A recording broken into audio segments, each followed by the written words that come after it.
الحمدللہ رب العالمین والصلاة والسلام علی نبینا محمد وعلی آلہ وصحبہ اجمعین اما بعد۔ تو کل ہم لوگ یہاں تک پڑھ چکے تھے وَكَذَلِكَ ضَعَّفَهَا ابن الصلاح، کتاب سامنے ہے آپ لوگوں کے، وَكَذَلِكَ ضَعَّفَهَا ابن الصلاح، یعنی شروع میں لکھا ہوا صفحہ نمبر 111 پر وَأَمَّا لَوْ قَالَ أَجَزْتُ لِمَنْ يُوجَدُ مِنْ بَنِي فُلَانٍ فَقَدْ حَكَى الْخَطِيبُ جَوَازَهَا عَنِ الْقَاضِي أَبِي يَعْلَى، اسی کے نیچے 3 لائن کے نیچے لکھا ہوا وَكَذَلِكَ ضَعَّفَهَا ابن الصلاح، یہاں تک ہم لوگ پڑھ چکے تھے کل، ٹھیک ہے مشائخ؟ تو کتاب نسخے کا فرق ہوگا، صفحہ نمبر کوئی وہاں پر ہم نہیں ہے چیز،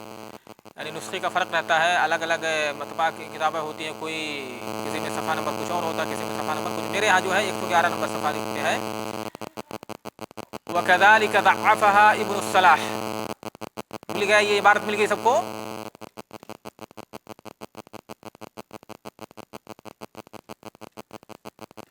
ارے کل تک جہاں تک پہ تو وہاں نشان لگا لینا چاہیے اپنے، وہاں پر پتہ کر لینا چاہیے کہ یہاں تک ہم لوگ پڑھ چکے ہیں۔ وَأَمَّا لَوْ قَالَ أَجَزْتُ لِمَنْ يُوجَدُ مِنْ بَنِي فُلَانٍ فَقَدْ حَكَى الْخَطِيبُ جَوَازَهَا عَنِ الْقَاضِي أَبِي يَعْلَى، مل گیا؟ ہاں تو کل یہاں تک وَكَذَلِكَ ضَعَّفَهَا ابن الصلاح یہاں تک پڑھ چکے تھے ہم لوگ۔ آج پڑھنا یہاں سے وَأَوْرَدَ الْإِجَازَةَ لِلطِّفْلِ الصَّغِيرِ الَّذِي لَا يُخَاطَبُ مِثْلُهُ وَذَكَرَ الْخَطِيبُ أَنَّهُ قَالَ لِلْقَاضِي أَبِي الطَّيِّبِ إِنَّ بَعْضَ أَصْحَابِنَا قَالَ لَا تَصِحُّ الْإِجَازَةُ إِلَّا لِمَنْ يَصِحُّ سَمَاعُهُ فَقَالَ قَدْ يُجِيزُ الْغَائِبَ عَنْهُ وَلَا يَصِحُّ سَمَاعُهُ مِنْهُ، کہ ابن الصلاح رحمہ اللہ کے بارے میں فرماتے ہیں کہ انہوں نے اجازہ کا تذکرہ کیا طفل کے لیے، طفل صغیر جو چھوٹا بچہ ہوتا ہے، کہ اس کے اجازہ کا کیا حکم ہے، اگر کوئی طفل صغیر ہے اس کے لیے اجازہ کوئی دے مجیز تو اس کا کیا حکم ہے۔ ایسا صغیر الذی لا یخاطب مثلہ، جس کو مخاطب نہیں کیا جاتا، یعنی وہ اگر اس کو سوال کیا جائے، اس سے سوال کیا جائے، پوچھا جائے تو جواب بھی نہیں دے سکتا ہے، یعنی گویا کہ سن تمیز کو ابھی نہیں پہنچا ہوا ہے، اس طرح کا کوئی صغیر ہے تو پھر اس کی اجازہ کا کیا حکم ہے۔ اس کے بعد کہتے ہیں وذکر الخطیب انہ قال للقاضی ابی الطیب، اور خطیب بغدادی نے ذکر کیا ہے کہ انہوں نے قاضی ابو الطیب سے کہا ان بعض اصحابنا قال، کہ ہمارے بعض اصحاب، بعض علماء یا ہمارے بعض ساتھی کہتے ہیں لا تصح الاجازۃ الا لمن یصح سماعہ، کہ اجازہ صرف اسی کے لیے صحیح ہے جس کے لیے سماع صحیح ہوگا، یعنی جس کا مجلس تحدیث میں جس کا سماع صحیح ہے، اگر شیخ کی مجلس میں حاضر ہو اور اس کا سماع صحیح ہے، یہ مسئلہ پڑھ چکے ہیں شروع میں آپ لوگ، ٹھیک ہے؟ تو جس صغیر کا یا بچے کا سماع صحیح مانا جائے گا اسی کے لیے اجازہ بھی صحیح ہوگا، ٹھیک ہے؟ فقالا، تو جب یہ کہا کہ کچھ لوگ ایسا کہتے ہیں کہ اجازہ صرف اسی بچے کا صحیح ہوگا جس کا سماع صحیح ہوتا ہے، اگر کوئی ایسا بچہ ہے جو یعنی اگر طفل صغیر ہے، اس کو خطاب کیا جائے، اس کو پوچھا جائے، سوال کیا جائے تو کچھ سمجھتا ہی نہیں ہے، یعنی سن تمیز کو بھی پہنچا ہی نہیں ہے، ٹھیک ہے؟ تو اس کا سماع صحیح نہیں ہوتا ہے، لہذا جب ایسے بچے کا سماع نہیں صحیح ہوتا ہے تو گویا کہ اس کے لیے اجازہ بھی صحیح نہیں ہوگا۔ فقالا، تو انہوں نے کیا جواب دیا؟ قد یجیز الغائب عنہ، کہ کبھی کبھی مجیز جو اجازہ دیتا ہے، جو غیر حاضر ہوتا، غیر موجود ہوتا، اس کو بھی تو اجازت دیتا ہے، ولا یصح سماعہ منہ، اور اس کا سماع صحیح نہیں ہوتا، یعنی جو شخص مجلس میں حاضر نہ ہو اس کا سماع صحیح ہوگا؟ اس کا سماع صحیح نہیں ہوگا، لیکن جبکہ اجازہ اس کا صحیح مانا جاتا ہے، یعنی اگر کوئی شخص موجود نہیں ہے اور اس کو اجازت کوئی لکھ کر کے یا کسی بھی طرح سے دے دے تو اس کا اجازہ صحیح ہوگا کہ نہیں؟ کہتے اس کا اجازہ صحیح ہوتا ہے، کہ کبھی کبھی غائب کو بھی جو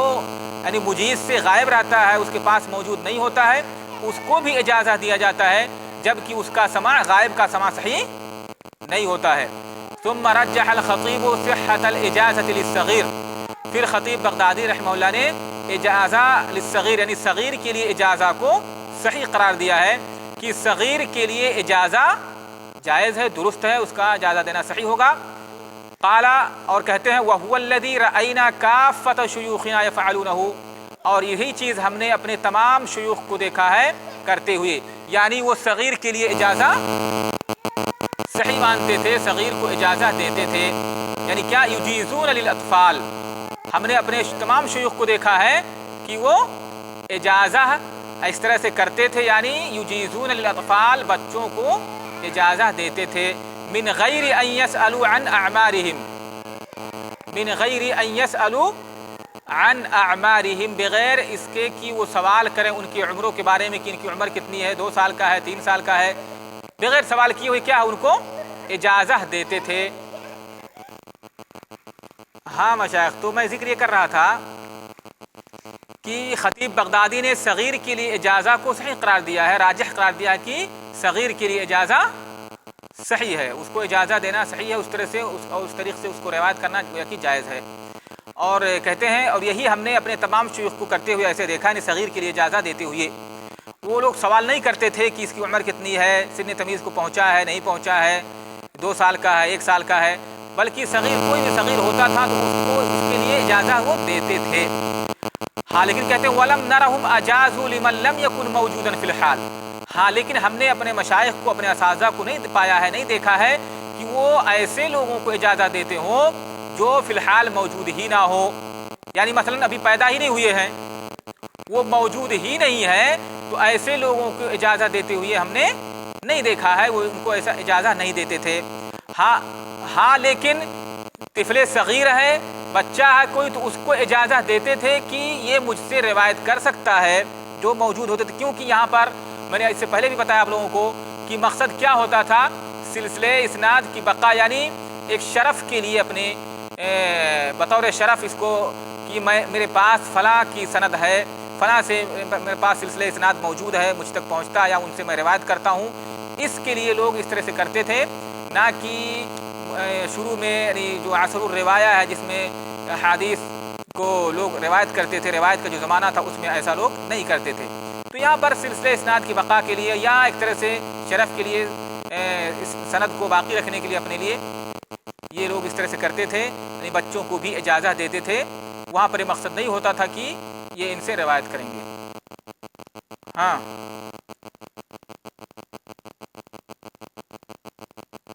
ہاں لم یکن موجودا فی الحال، وہ موجود ہی نہیں ہے، تو اس طرح کے لوگوں کو اجازت دیتے ہوئے ہم نے نہیں دیکھا. یہ خطیب بغدادی رحمہ اللہ فرماتے ہیں.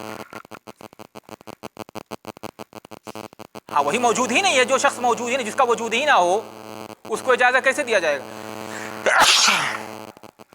ٹھیک ہے.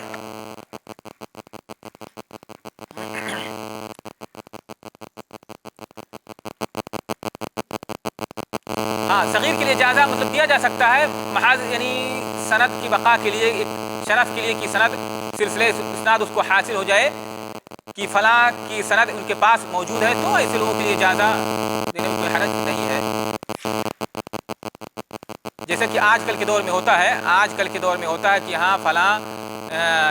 نے فلاں کو اجازت دیا ہے، ان کے پاس ان کا اجازت موجود ہے، تو بطور شرف اس طرح سے رکھنا، حاصل کرنے میں کوئی حرج نہیں ہے. یہاں پر روایت مقصود نہیں ہے. ٹھیک ہے.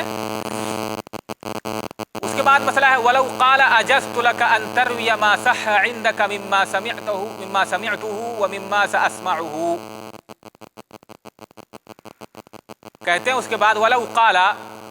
اگر مجیز کہے، اجازت دینے والا شیخ کہے، أَجَزْتُ لَكَ أَن تَرْوِيَ، میں تمہیں اجازت دیتا ہوں کہ تم مجھ سے روایت کرو، ما صح عندک مما سمعته، میری ان مسموعات میں سے، یعنی جس کا میں نے سماع کیا ہے اس میں سے جو بھی روایتیں مسموعات تمہارے نزدیک صحیح ہیں، اس کو تم مجھ سے روایت کر سکتے ہو. ومما ساسمعه، اور ان روایتوں میں سے بھی، ان مسموعات جس کا میں سماع کروں گا بھی، یعنی وہ روایتیں بھی، وہ احادیث بھی جن کا میں مستقبل میں جن کو سنوں گا، سماع کروں گا، ان میں سے بھی جو تمہارے نزدیک صحیح ہوں گی اس کو بھی تم مجھ سے روایت کر سکتے ہو. تو یہاں پر دیکھیے،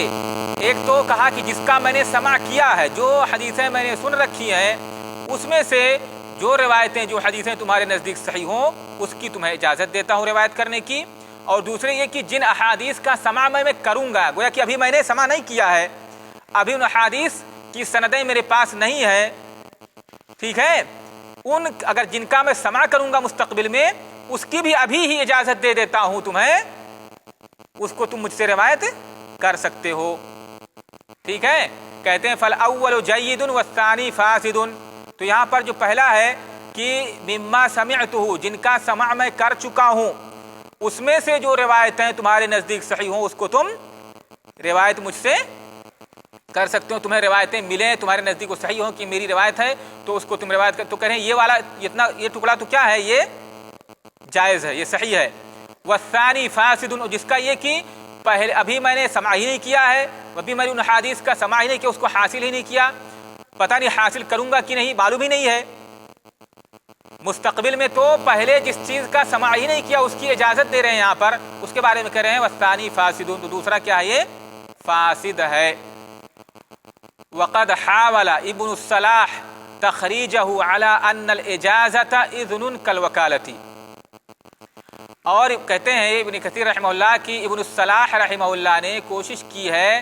قیاس کرنے کی اجازہ کی، کہ اجازہ یہ وکالہ کی طرح سے اجازت دینا ہے، یعنی یہاں پر اجازہ حدیث کے لیے روایت کے لیے اجازت دینا یہ کیا ہے، جس طرح سے وکالہ میں اذن ہوتا ہے اجازت ہوتا ہے، ویسے ہی اجازہ کے اندر اذن ہوتا ہے، ٹھیک ہے۔ اس کی تخریج جو ہے وکالہ پر کی ہے، یعنی اس کو مشابہ قرار دیا ہے، قیاس کیا ہے اجازہ کو، یعنی روایت کے اجازہ کو وکالہ پر۔ وکالہ کیسے، جیسے مثلا کہتے ہیں یہاں پر وفیما لو قال وکلتک فی بیع ما ساملکہ، کہ میں تمہیں وکیل بناتا ہوں اس چیز کے بیچنے پر جس کا میں مالک ہوں گا بعد میں، یعنی جس کو میں خریدوں گا۔ مثلا ایک دیکھیے یہاں پر سمجھ لیجیے، جیسے مثلا کوئی شخص ہے اس کے پاس کوئی سامان ہے، مثلا گاڑی ہے یا کوئی اور چیز ہے، گھر ہے، کوئی سامان ہے، اس کو بیچنے کے لیے کسی دوسرے کو وکیل بنا دے کہ میں تمہیں وکیل بناتا ہوں اپنا کہ تم میرا یہ سامان فلاں تاریخ تک میں کیا ہے بیچ ڈالو، تو اس آدمی کے لیے جائز ہے کہ نہیں اس میں تصرف کرنا، اس کا بیچنا جائز ہوگا کہ نہیں، اس کے لیے اجازت دیا کہ نہیں، اس کو وکیل بنایا اجازت دیا کہ تم میرا یہ سامان فلاں تاریخ تک بیچ دو، ٹھیک ہے۔ لیکن کیا اگر وہ کہے کہ دیکھو میں تمہیں وکیل بناتا ہوں، اگر میں نے گاڑی خریدی، میں گاڑی خریدوں گا یا میں زمین خریدوں گا یا میں گھر خریدوں گا، تو جو گھر میں خریدوں گا اس کے بیچنے کا تمہیں وکیل بناتا ہوں، تم اس کو اس میں تصرف کر سکتے ہو، اس کو بیچ سکتے ہو، تو کیا اس طرح سے جائز ہوگا؟ اس میں اختلاف ہے، کہتے ہیں اس میں خلاف ہے، اس میں اختلاف ہے، تو جس چیز کا آدمی مالک ہی نہیں ہے اس کے لیے وکیل کیسے بنا سکتا ہے؟ تو اسی طرح سے روایت کو بھی ابن صلاح رحمہ اللہ نے اس کی بھی تخریج کرنے کی کوشش کی ہے کہ جس کا آدمی ابھی جن روایتوں کا سماع ہی نہیں کیا ہے، اس کو حاصل ہی نہیں کیا ہے، اس کی اجازت دوسرے کو کیسے دے سکتا ہے، ٹھیک ہے۔ تو اسی لیے دوسرا کیا ہے، یہ فاسد ہے، تو اسی کو کہا وقد حاول ابن الصلاح تخریجہ علی ان الاجازۃ اذن کالوکالۃ، کہ ابن الصلاح رحمہ اللہ نے کوشش کی ہے اس کی تخریج کرنے کے لیے، دوسرا جو کہا گیا کہ پہلا تو صحیح ہے، جائز ہے، جید ہے، والثانی فاسد، دوسرا فاسد ہے، اس کو قیاس کیا ہے وکالہ پر، کہ جس طرح سے وکالہ کے اندر اجازت دی جاتی ہے کہ اگر وہ کسی چیز کا مالک ہے، جس چیز کا وہ مالک ہے اس کی اجازت دے، اس کو وکیل بنائے اور وکیل کو کہے کہ تم اس کو میری طرف سے کیا اس کو بیچ ڈالو، تو اس کے لیے بیچنا کیا ہوگا، اس میں تصرف کرنا، اس کے لیے بیچنا جائز ہوگا، ٹھیک ہے۔ لیکن جس چیز کا وہ مالک ہی نہیں ہے، ابھی اس نے خریدا ہی نہیں اور کہہ دیا کہ اگر میں نے کوئی سامان خریدا تو تم کو وکیل بناتا ہوں یا تمہیں اجازت دیتا ہوں کہ تم اس کو بیچ دینا، تو کیا اس کے لیے بیچنا جائز؟ تو جس طرح سے یہاں پر اس میں اختلاف ہے، جس طرح سے اس میں بیچنا جائز نہیں ہے تو اس کے لیے یعنی یا اس کو وکیل بنانا جائز نہیں ہوگا، تو اسی طرح سے یہاں پر بھی اجازت دینا بھی جائز نہیں ہوگا جن احادیث کا اس نے سماع ہی نہیں کیا ہے، جن احادیث کو اس نے حاصل ہی نہیں کیا ہے، ٹھیک ہے مشائخ، یہ مسئلہ کلیئر ہو گیا یہاں پر؟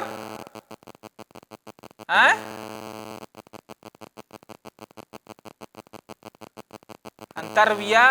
ما صح عندک مما سمعتہ، اگر کوئی شیخ کہے، کوئی مجیز اجازت دینے والا کہے کسی طالب علم سے کہ میں نے تمہیں اجازت دیا ان ترویہ کہ تم روایت کرو ما صح عندک مما سمعتہ، ان احادیث میں سے، ان روایتوں میں سے جن کا میں نے سماع کیا ہے، اس میں سے جو روایت تمہیں صحیح ملے، تمہارے نزدیک صحیح ہو، وہ روایتیں تم کیا ہے مجھ سے